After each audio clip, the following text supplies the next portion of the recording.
Mais. Ito ay day 5. Mais tala backyard.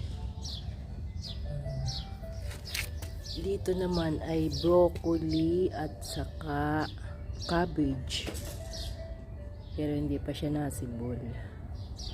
Yun naman ang aming strawberry. May bulaklak na siya, pero parang namamatay.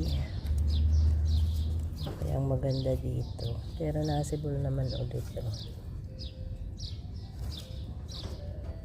Yan naman ang aming aloe vera na sana'y mabuhay. Doon naman sa bunda doon ay kalabasa at saka cucumber.